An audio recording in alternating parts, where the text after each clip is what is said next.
السلام علیکم۔ میرا نام عارفہ ہے۔ میری پڑھائی مکمل ہونے کے بعد میری خوشی کی کوئی انتہا نہ رہی۔ میرا رشتہ پکا ہو گیا اور شادی کی تیاریاں ہونے لگیں۔ عاصم میری بیسٹ فرینڈ کا بھائی تھا اور بہت ہی خوبصورت اور ڈیسنٹ سا لڑکا تھا، اور جس بات نے مجھے سب سے زیادہ متاثر کیا تھا وہ اس کی جاب تھی۔ نہ جانے کتنے سالوں سے عاصم دبئی میں نوکری کر رہا تھا۔ وہ مہینے کا اتنا کماتا تھا کہ اس کے بہن بھائی خوب عیاشی کر رہے تھے۔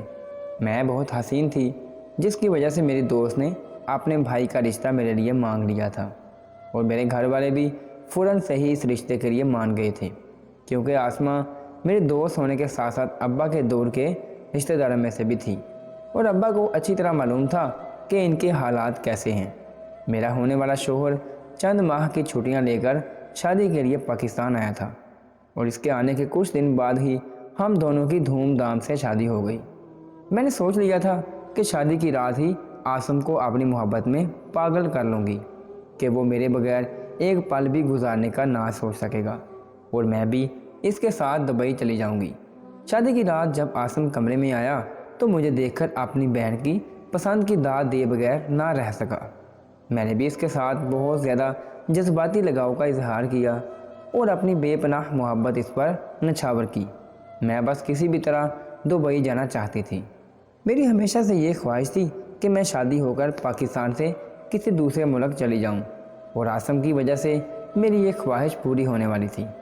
میں نے عاصم کے ساتھ شروع کے دن ہی بہت اچھے گزارے۔ میرے سسرال والے بہت اچھے لوگ تھے، لیکن جیسے جیسے عاصم کی چھٹیاں ختم ہو رہی تھیں میں نے اس کے کان میں یہ بات ڈال دی کہ میں بھی اس کے ساتھ ہی دبئی جاؤں گی۔ میں اس کے بنا اکیلے نہیں رہ سکتی۔ میری بات سنتے ہی عاصم نے حیرت سے میری طرف دیکھا اور کہنے لگے کہ عارفہ، یہ کسی صورت ممکن نہیں ہے۔ بہتر یہ ہے کہ تم ایسی کسی بات کو اپنے دماغ میں نہ لاؤ جس سے تمہیں بعد میں تکلیف ہو۔ عاصم کی بات سن کر میں غصے ہو گئی، اور میں نے کہا کہ میں آپ سے شادی کر کے اس گھر میں آئی ہوں تو آپ کے بغیر یہاں کیوں رہوں گی؟ مجھے بھی آپ کے ساتھ دبئی جانا ہے۔ عاصم نے ایک ناراض نظر مجھ پر ڈالی اور کہنے لگے کہ پہلی بات تو یہ کہ عارفہ، اماں کسی صورت اس بات پر قائل نہیں ہوں گی کہ میں تمہیں اپنے ساتھ دبئی لے کر جاؤں، اور دوسری بات یہ کہ دبئی کے رہن سہن رسم و رواج اس قدر الگ ہے کہ تم وہاں آسانی سے گزارا بھی نہیں کر سکو گی۔ اس سے پہلے کہ میں عاصم کے ساتھ مزید کوئی بحث کرتی، اس کی اماں کمرے میں چلی آئی تھی۔ شاید میری تیز آواز کمرے سے باہر گئی تھی، اور وہ یہی دیکھنے آ گئی تھی کہ کمرے میں آخر کیا ہو رہا ہے۔ ان کے پوچھنے پر میں نے انہیں بتا دیا کہ میں عاصم کے ساتھ دبئی جانا چاہتی ہوں۔ جب میرا شوہر ہی یہاں نہیں ہوگا تو میں یہاں رہ کر کیا کروں گی؟ میری بات سن کر میری ساس کے چہرے کا رنگ بدل گیا، اور وہ کہنے لگی، عارفہ، یہ بات تمہیں شادی سے پہلے ہی معلوم تھی۔ عاصم تمہیں اپنے ساتھ دبئی نہیں لے کر جائے گا۔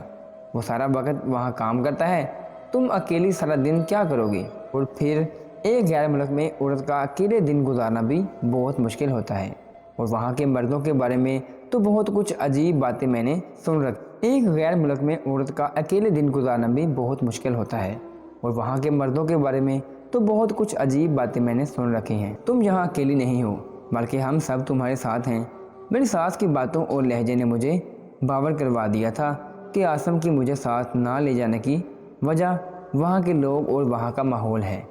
سب سے زیادہ ان کی ماں کو غصہ آیا تھا، کیونکہ میرے جانے کی بات پر ان کے چہرے پر غصے سے لالی چھا گئی۔ وہ مجھے کہنے لگی، تمہیں بھی اسی طرح کچھ وقت ہمارے ساتھ عاصم کے بغیر رہنا ہوگا۔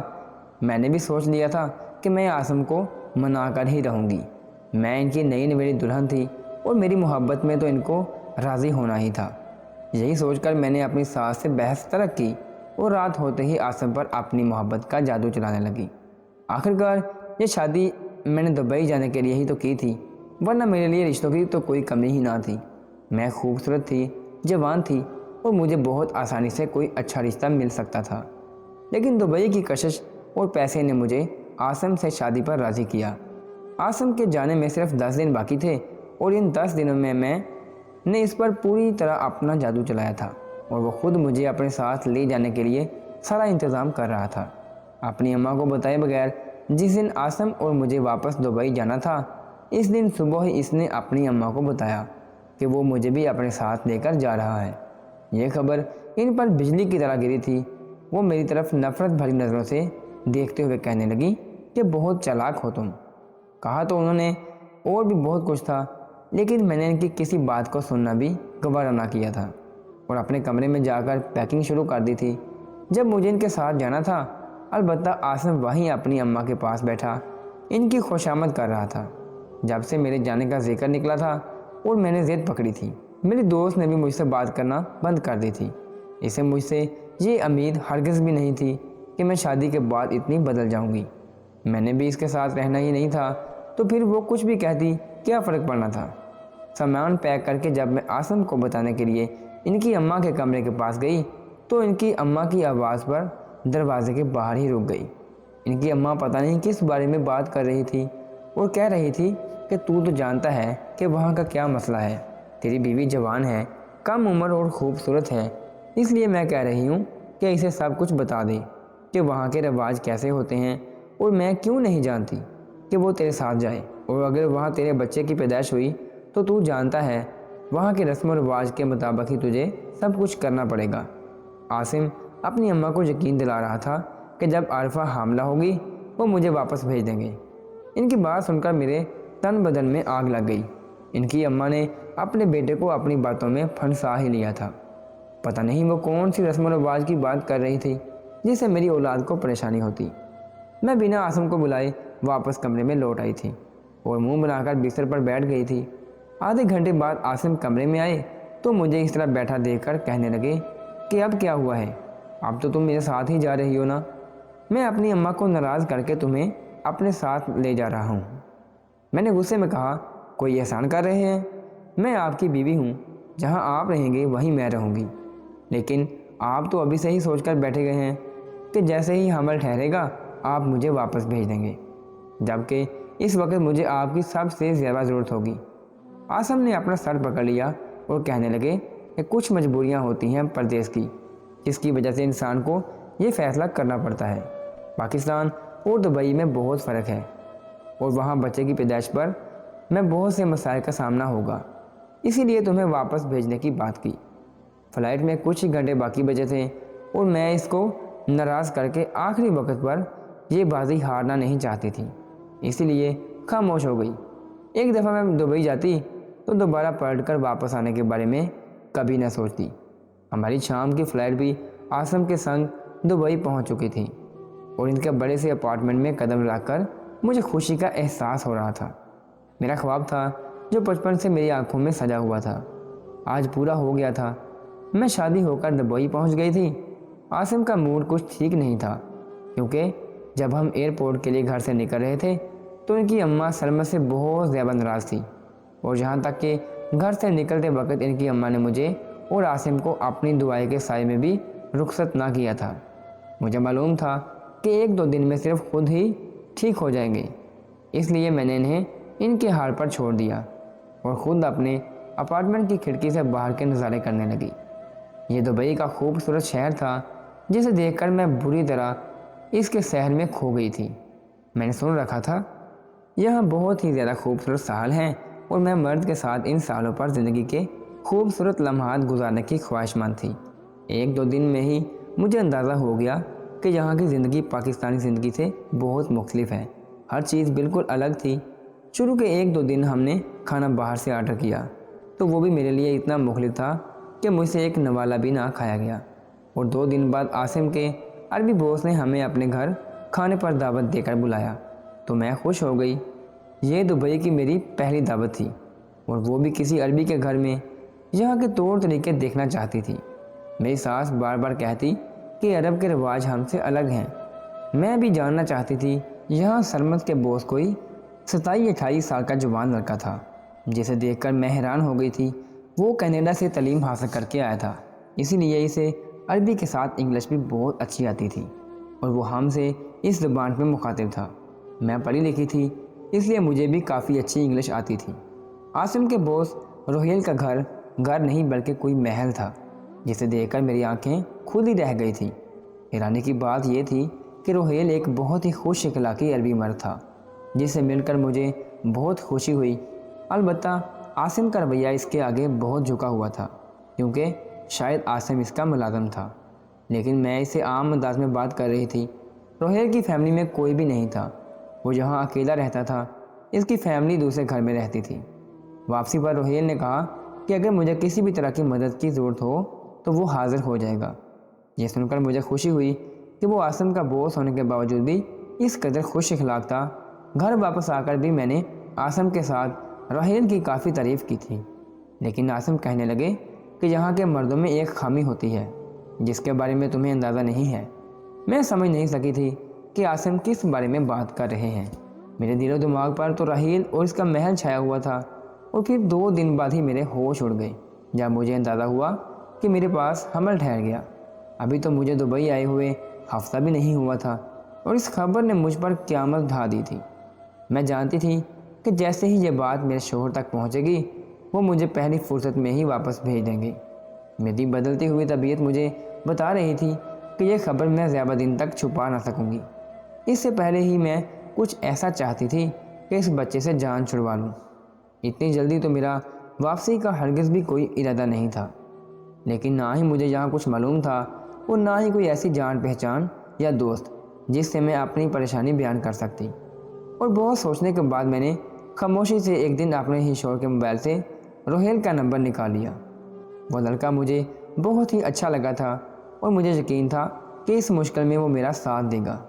ویسے بھی جب سے میں یہاں آئی تھی میرے شوہر کو بالکل بھی فرصت نہیں ملی تھی۔ عاصم صبح کا گیا، رات کو گھر لوٹا تو اتنا تھکا ہوا ہوتا کہ بستر پر گرتے ہی سو جاتا۔ میں جو سوچ رہی تھی کہ اس شہر کے خوبصورت ساحلوں کی سیر کروں گی، وہ سب ابھی تک صرف خواب ہی تھے۔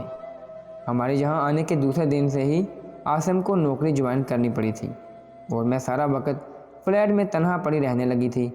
عاصم نے مجھے باہر نکلنے سے بھی سختی سے منع کیا ہوا تھا اور میں اب اس 4 دیواری میں بیزار ہو گئی تھی۔ اور پھر میری بدلتی ہوئی طبیعت اور حمل کے احساس نے تو میرے ہوش ہی اڑا دیے تھے۔ میں نے بنا سوچے سمجھے نہ صرف روہیل کا نمبر نکالا تھا بلکہ اسے فون بھی ملا دیا تھا اور اس سے تنہائی میں ملنے کی خواہش کی تھی۔ روہیل نے نہ صرف مجھ سے بہت اچھے سے بات کی تھی بلکہ وہ کچھ ہی دیر بعد ہمارے اپارٹمنٹ چلا آیا تھا۔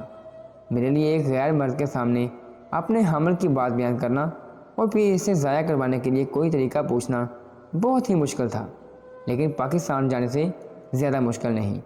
اس لیے کچھ سمجھتے ہوئے میں نے اسے انگریزی میں اپنا سارا مسئلہ بیان کر دیا۔ میری بات سن کر وہ سوچ میں پڑ گیا اور پھر کہنے لگا کہ اس کے یہاں بہت زیادہ تعلقات ہیں اور وہ بہت خاموشی سے میرا کام کروا سکتا ہے، لیکن اسے ڈر تھا کہ اگر یہ بات عاصم کو پتہ چلی تو اس کی اور عاصم کی دوستی پر بھی فرق پڑ سکتا ہے۔ میں نے روہیل کو یقین دلایا کہ عاصم کو کبھی یہ بات پتہ نہیں چلنے دوں گی۔ میں نے روہیل کو اپنے گھر بلایا ہے یا اس کے ساتھ کوئی بات چیت کی ہے۔ روہیل نے کچھ ہی گھنٹوں میں نہ صرف میرا مسئلہ حل کروا دیا بلکہ میرا بہت زیادہ خیال بھی رکھا، اور یوں ہم دونوں کے درمیان دوستی کی شروعات ہو گئی۔ عاصم تو سارا دن کام پر رہتا، میں اکیلی تھی کیا کرتی، اس لیے روہیل مجھے لینے کے لیے آ جاتا اور میں اس کے ساتھ گھومنے پھرنے نکل جاتی۔ روہیل نے مجھے یہاں کی خوبصورت جگہیں بھی دکھائی تھی اور شاپنگ بھی کروائی تھی۔ اکثر تو وہ مجھے اپنے گھر بھی لے کر چلا جاتا۔ عاصم کو ہماری دوستی کی بالکل بھی خبر نہیں تھی۔ میرا روہیل کے ساتھ بہت اچھا وقت گزرنے لگا تھا۔ میں اس کی دولت اور عیاشیاں دیکھتی تو حیران رہ جاتی۔ آہستہ آہستہ ہماری دوستی محبت میں بدلنے لگی تھی۔ ایک دن روہیل مجھے اپنے فلیٹ لے گیا تو اپنے جذبات پر قابو نہ رکھ سکا اور مجھ سے محبت کا اظہار کر بیٹھا۔ میں ابھی اپنے شوہر کے ساتھ کوئی بہت خوشگوار ازواجی زندگی نہیں گزار رہی تھی۔ وہ تو اتنا تھکا ہوا آتا تھا کہ مجھے وقت بھی نہیں دے پاتا تھا۔ ایسے میں روہیل میرے لیے ایک ٹھنڈی ہوا کا جھونکا ثابت ہوا جو مجھ سے محبت کرتا تھا اور میرے سارے نخرے بھی اٹھا سکتا تھا۔ یہی سوچ کر میں نے اس کے ساتھ ایک ناجائز رشتہ بنا بیٹھی تھی۔ میں نے گناہوں کے ایک ایسے دلدل میں قدم رکھ دیا تھا جس سے واپس نکلنا ناممکن تھا، اور میں روہیل کے ساتھ اپنی زندگی گزارنے کے خواب دیکھ رہی تھی۔ لیکن پھر ایک دن عاصم نے مجھے عربی مردوں کے بارے میں ایک ایسی بات بتائی جسے سن کر میں دھنگ رہ گئی۔ میں سارے کاموں سے فارغ ہو کر کمرے میں آئی تھی۔ عاصم بستر پر لیٹے ہوئے تھے۔ یوں ہی باتیں کرتے ہوئے روہیل کا ذکر نکلا اور پھر عاصم عربی مردوں کے بارے میں بتانے لگے کہ عربی مرد تو ختنہ ہی نہیں کرواتے، جس کی وجہ سے نہ صرف انہیں بہت سی بیماریاں ہوتی ہیں بلکہ ان کی بیویاں بھی بہت سی بیماریوں میں مبتلا ہو جاتی ہیں۔ وہ بتانے لگے کہ ان کے ساتھ کام کرنے والے ایک مرد کو اس وجہ سے کینسر ہوا ہے، اور صرف اسے ہی نہیں بلکہ اس کی بیوی کو بھی بہت سے انفیکشن ہو گئے ہیں، اور جہاں زیادہ تر عورتوں کو اسی وجہ سے کینسر ہو جاتا ہے۔ عاصم کی بات سن کر میں ایک دم چونک اٹھی تھی۔ یہ عاصم کیا بول رہے تھے؟ میں اب ان کے دوست روہیل کے ساتھ تعلق بنا چکی تھی، اور اب عاصم کی ان باتوں نے میرے ہوش اڑا دیے تھے۔ پتہ نہیں عاصم کی بات کتنی سچی تھی اور کتنی جھوٹ، لیکن ان کے جھوٹ بولنے کی ایسی کوئی خاص وجہ نہیں تھی۔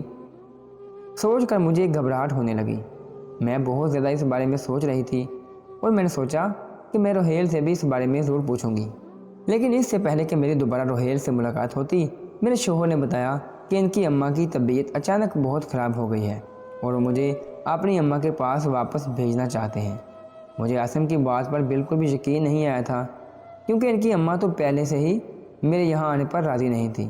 اب 3 مہینے میں ہی ان کی اماں کو ایسا اچانک کیا ہو گیا تھا جو مجھے ان کے لیے واپس جانا پڑ رہا تھا؟ یہاں رہنے کے لیے تو میں نے اپنا حمل تک ضائع کروا دیا تھا، پھر میں ان کی ماں کے بلانے پر کیسے جا سکتی تھی؟ میں نے اپنے شوہر کو صاف صاف لفظوں میں کہہ دیا کہ میں واپس نہیں جاؤں گی، میں آپ کے بنا نہیں رہ سکتی۔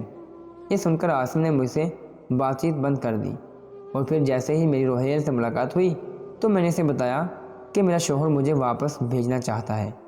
یہ سن کر روہیل کہنے لگا، اگر تم یہاں ہمیشہ کے لیے رہنا چاہتی ہو تو اپنے شوہر کو چھوڑ کر میرے ساتھ چلو، میں تمہیں اپنے پاس رکھ لوں گا۔ یہ سن کر میری خوشی کا ٹھکانہ نہ رہا۔ روہیل جیسے امیر مرد کے ساتھ مجھے بھلا اپنی زندگی گزارنے پر کیا اعتراض ہو سکتا تھا؟ میں دولت کے لالچ میں اندھی ہو گئی تھی، اور میں ہر رشتہ اور ناجائز اور جائز میں فرق بھول چکی تھی۔ عاصم نے جب مجھے واپس بھیجنے کے لیے مجھ پر دباؤ ڈالا تو میں نے اپنا سامان باندھا اور صرف اس سے کہا کہ وہ مجھے فوراً طلاق دے دے۔ میرا واپس جانے کا کوئی ارادہ نہیں ہے، میں جہاں آپ بھی اپنی زندگی کو جی سکتی ہوں۔ پہلے تو میری بات سن کر کچھ دیر خاموشی سے میری شکل دیکھتا رہا، اور پھر اچانک اس نے 3 لفظ کہہ کر مجھے اپنی زندگی سے باہر کر دیا۔ مجھے نہیں لگتا تھا وہ اتنی آسانی سے مجھے بھی طلاق دے گا۔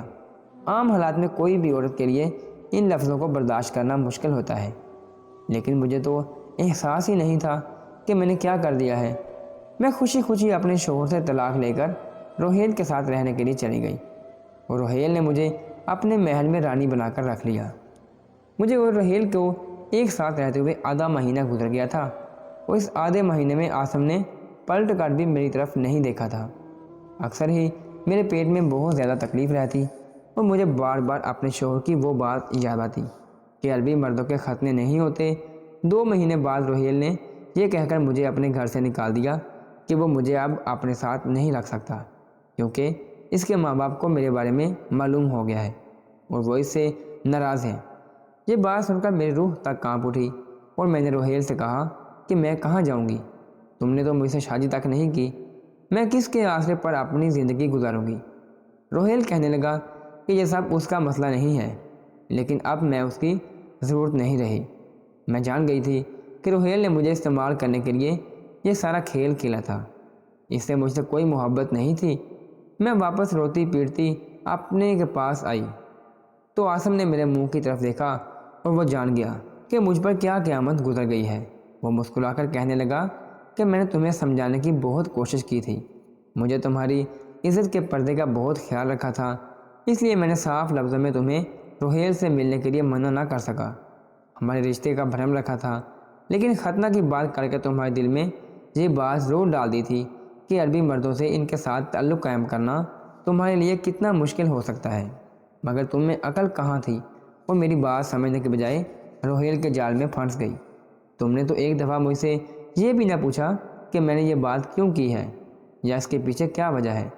میں تمہیں ڈرانا چاہتا تھا تاکہ تم اپنا گھر نہ برباد کرو۔ میں جان گیا تھا کہ تم روہیل کے ساتھ چوری چپ کے تعلقات بنانے لگی ہو۔ جس طرح دبئی آنے کے لیے تم نے ضد کی تھی، اسی طرح روہیل کے ساتھ زندگی گزارنے کے لیے مجھے چھوڑ دیا۔ اب میرا تمہارے ساتھ کوئی رشتہ نہیں بن سکتا۔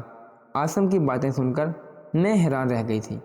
واقعی اس نے مجھے روکنے کے لیے یہ بات ضرور کی تھی کہ عربی مردوں کے ختنے نہیں ہوتے، اور اس کے نقصانات عورتوں کو بھی ہوتے ہیں، لیکن دراصل یہ بات اس نے دبے لفظوں میں مجھے سمجھانے کے لیے کی تھی، اور اس کا حقیقت سے کوئی تعلق نہ تھا۔ لیکن نہ ہی میں اس کی بات کا مفہوم سمجھ پائی تھی اور نہ ہی اچھائی برائی میں فرق کر سکی تھی، اس لیے پوری طرح برباد ہو گئی۔ عاصم نے مجھے تنہا چھوڑ دیا۔ میں اکیلی دبئی میں کیسے گزارا کرتی؟ وہ رات میں عاصم کے فلیٹ کے سامنے گزاری تھی۔ وہ رات بھر مجھے کھڑکی سے دیکھتا رہا تھا۔ اچانک سے اس نے کھڑکی بند کر دی تھی۔ میں روتی رہتی تھی، میں کیسے واپس جاتی؟ مجھے کچھ سمجھ نہیں آ رہی تھی۔ 2 دن سے بھوکی تھی۔ صبح صبح عاصم مجھے گھر کے اندر لے گیا۔ میری حالت قابل رحم تھی۔ وہ مجھے کہنے لگا، میں تمہارے لیے کچھ نہیں کر سکتا، ہاں واپس بھیج سکتا ہوں۔ میں شرمندہ سی، کس منہ سے واپس جاتی؟ میں نے اسے کہا کہ میں اب کیا کروں، میں واپس نہیں جانا چاہتی۔ اس نے مجھے وہاں پر ایک نوکری ڈھونڈ دی اور الگ فلیٹ میں رہنے لگی تھی۔ مجھے نیچا دکھانے کے لیے ایک پاکستانی لڑکی سے عاصم نے شادی کر لی تھی، لیکن میں اب کیا کر سکتی تھی؟ میں نے گھر والوں کو سب کچھ بتا دیا تھا، سب نے بات کرنا چھوڑ دی تھی، لیکن مجھے زندگی کا سبق مل گیا تھا۔ دوبارہ کسی پر یقین نہیں کروں گی۔ اگر آپ کو ہماری ویڈیو اچھی لگی ہو تو آپ نے اس کو لائک کرنا ہے اور آگے دوستوں کو شیئر بھی کرنا ہے، اور اگر آپ نے ابھی تک ہمارا چینل کو سبسکرائب نہیں کیا تو آپ نے اس کو سبسکرائب کرنا ہے اور بیل آئیکن کو دبا دینا ہے۔ اللہ حافظ۔